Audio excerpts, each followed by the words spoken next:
The Journey to Melee Island, the first of the new set of 3 Monkey Island Tall Tales, has been out for just short of a week now, and it's been widely talked about as the best Tall Tale experience and best adventure experience that Sea of Thieves have ever released. However, Sea of Thieves have just announced a significant delay to the next season, Season 10, pushing it all the way back until October 19th. Given the current community sentiment towards the general sandbox and lack of content, this news has hit pretty hard, and there are a lot of very disappointed players, myself included. Is it time to ditch seasons? Do we have the right to be mad about this delay? Are we looking at another captaincy release which was delayed but still released with bugs? Let's talk about it. Hello pirates, my name is Ellie and I post regular Sea of Thieves videos on this channel. If you want to stay up to date with the game, then remember to subscribe and hit the bell to be notified when I put out a new video. Now, I'm going to be briefly talking about the first Tall Tale and my experience with it, and so spoiler warning here, because there will be footage of the Tall Tale gameplay. So if you still haven't played it, then skip ahead to the second half of the video to avoid spoilers. I'll put timestamps in the description and on screen. First, I want to talk about the Monkey Island update and my experience with it, having played it through twice now. As far as Sea of Thieves Tall Tales go, this has to be the best they've ever done. The environment, the music, and the puzzles are just really, really good, and while it's not the largest in terms of scope, you spend a decent chunk of time in the part of Melee Island that's available to you in this first Tall Tale, and so it feels like a more immersive experience, especially with the voiced dialogue and incredible voice acting. I particularly liked that you could solve the puzzles in any order and at your own pace. I played with 2 very different crews. My first playthrough was with a brig crew, and it was a much quicker experience because we were able to solve puzzles simultaneously, although I'll talk more about the downsides of that in a little bit. But with the smaller crew, when me and my husband played through, it was easier to do the puzzles together and not miss bits. For any Monkey Island fan, the Tall Tale feels like playing the older games but in 3D, and the team at Rare really did nail the delivery on this one, and I can't wait for the next installments. There are just a few small things that I figure are worth mentioning that bugged me. Personally, I feel the experience is better suited to individual solo play, and this isn't because the Tall Tale is bad with a crew, it's just a little chaotic. If you've played the Monkey Island games before, then you will have a good idea of what's going on. However, for our third brig crew member who had never played the Monkey Island games, it was a bit confusing when myself and our other crewmate were completing puzzles without him there. With a larger crew, I feel it is too easy to all be running off in different directions and solving puzzles all at once, and this can feel a bit chaotic for someone who hasn't ever played the games, and it could be a bit off-putting to not really know what was happening or how something progressed. Also, as a multiplayer experience, you can very easily miss voice lines that are important or end up all listening to different things at once. Obviously, if you're solo, then this isn't going to happen and the experience will be much more fluid. I think for the future Tall Tales, I'm likely to go in solo and play the experience alone, which is a shame, but it's not really surprising given that the Monkey Island games were obviously a single player experience, and translating that into a multiplayer experience was always going to be tricky. Overall, I had an amazing experience and I can't wait for the next one to come in August. And it looks like it could be a longer one because much more of the island will become available to explore. I do feel like this update is a little glimpse into what's to come for Sea of Thieves. With Season 10's main features as yet unannounced, it could be that we're on our way to a series of big updates that will significantly change Sea of Thieves for the better, and maybe the best is yet to come. Having said all that, today, Sea of Thieves announced a delay for Season 10, and not just a small delay. We're talking pushing the season back another 3 months.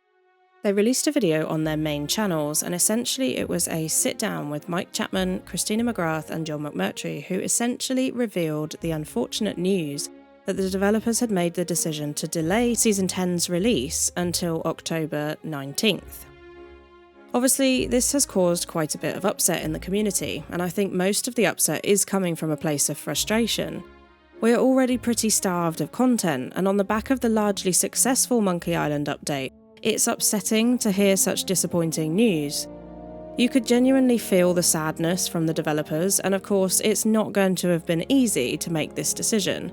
However, there are some things that I think we should mention about the delay and what it could mean for the game going forward. Obviously, the biggest thing that can be taken from this is the reality that game development does take time, is extremely challenging, and will from time to time run into issues that are unfortunately going to negatively impact a dedicated gaming community. I know a lot of people will push aside the argument that game development is hard, but Mike Chapman did explain it pretty well in their last podcast, where they talked about how they're not developing an external add-on of content most of the time. They, and particularly with Season 10's content, are developing something that touches on every aspect of the game, and it's essentially like trying to slot a fully polished feature set into a fast-moving train. You can't just bolt it on, it has to slide in seamlessly, otherwise it will derail the rest of the game. Now, I know that the main sandbox is in a pretty bad way right now with hit reg and cheating and server issues, but I did want to just mention that the argument that game development is hard is a valid one when you're talking about live service, and I think there are a subset of the community who sometimes forget this. You have to bear in mind that there are very few successful live service games, and there is a reason for that. It's hard. I'm not making excuses for Rare, but it does need to be said that we're not talking about an add-on here like the Monkey Island Tall Tales, which are standalone experiences. We're talking about adding a rich feature set into a live sandbox, and that isn't easy, especially when it's a feature set that touches every part of the current live game. It is different, and it should be noted that this could be why something like the Monkey Island update doesn't see delays, but feature sets for seasons do. Now, one concern I've seen from the community is the fact that we've had delays before, and famously with the captaincy update, it was delayed not once but twice, and it's still released with bugs, which was unfortunate. Now, obviously, you would hope that the developers have learned from this, and we also have to bear in mind that the delays with captaincy were quite small in comparison, just a few weeks compared to the months we're having to wait this time.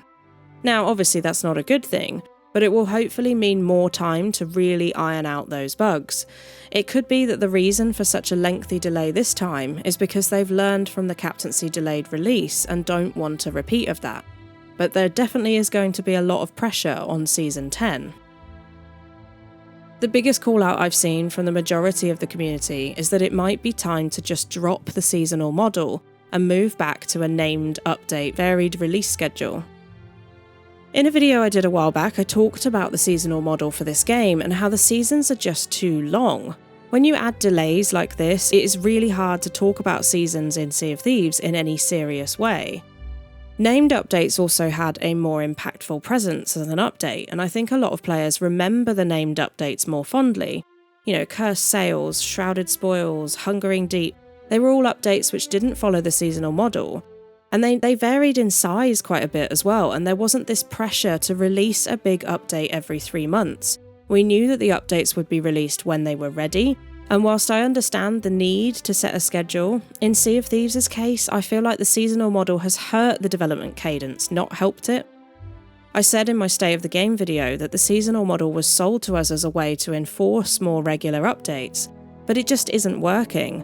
Delays and long seasons are more disappointing than if we were to move back to the varied update schedule that promised superior updates of fully working content. I personally do think it's time to drop seasons and go back to the named update model. However, there would need to be a consideration for the Plunder Pass and the way that would work.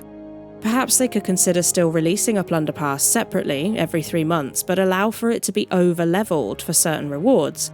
Small amounts of ancient coins or doubloons or gold being dropped for levels beyond 100 would at least give players a feeling of progression after the easy initial 100 levels, and it would pass the time while we waited for the next content update.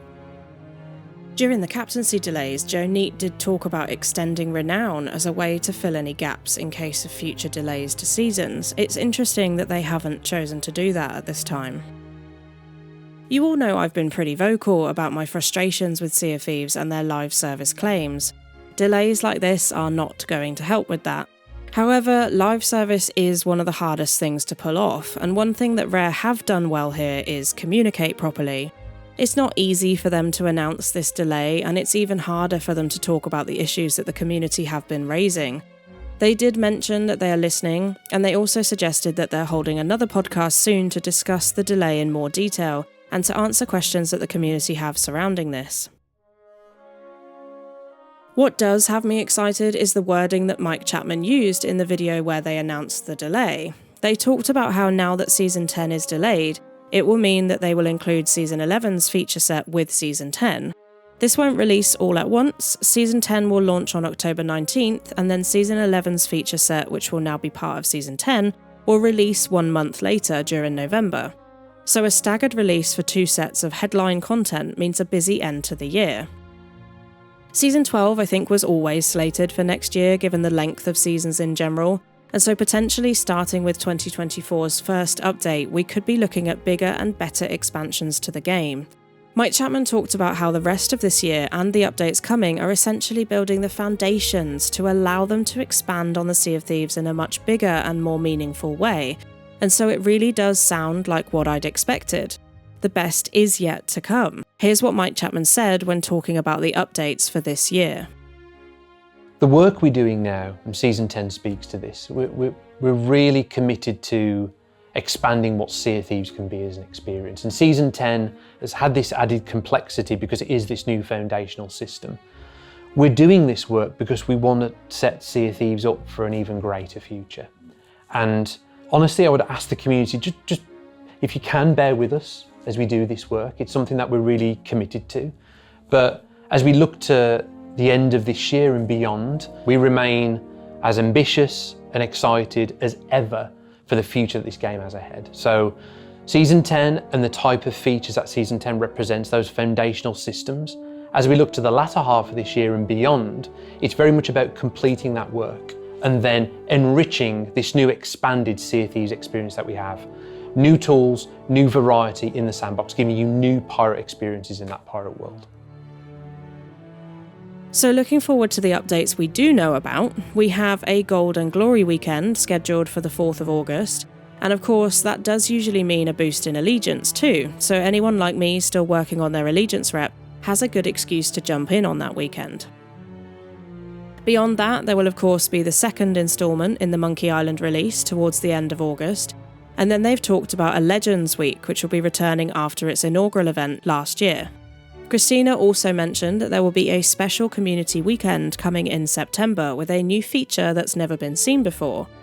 They mentioned this in their last podcast, but it's great that they're sticking to the weekend model rather than a single day, and it's another time when Allegiance will be increased along with the boost to Renown, Rep and Gold. Then there will also be the final Monkey Island Tall Tale, which should release in September and hopefully tide most players over until the release of Season 10 in October. So for players wondering what to do with their time before Season 10 releases, I'd say if you haven't already, obviously, work on your Allegiance levels during the boosted weekends, complete some of those longer commendations like the Veil Voyage completions or Gold Hoarder Vault openings, and there's also the other obvious option, to play other games. I know a delay is never good news, but I'm trying to steer clear of the dramatised negativity that seems to come along with these kind of games when something like this is announced. There is no sense in getting mad about this or taking any frustrations out on the developers. As someone who comes from a background of product launches, delays are deeply disheartening for the developers as well as the customers. I think it's important to remember that these developers are people, and particularly when you're talking about Rare and the Sea of Thieves team, you can certainly say that they put their heart and soul into this game, and the delay will be just as disappointing for them as it is for us, if not more so. Just be kind and remember there are things you can do in the meantime while we wait for what will hopefully be a super end to the year for Sea of Thieves. If you liked the video, then please do leave a like and subscribe for more Sea of Thieves content. Thanks again for watching, and I'll see you on the seas.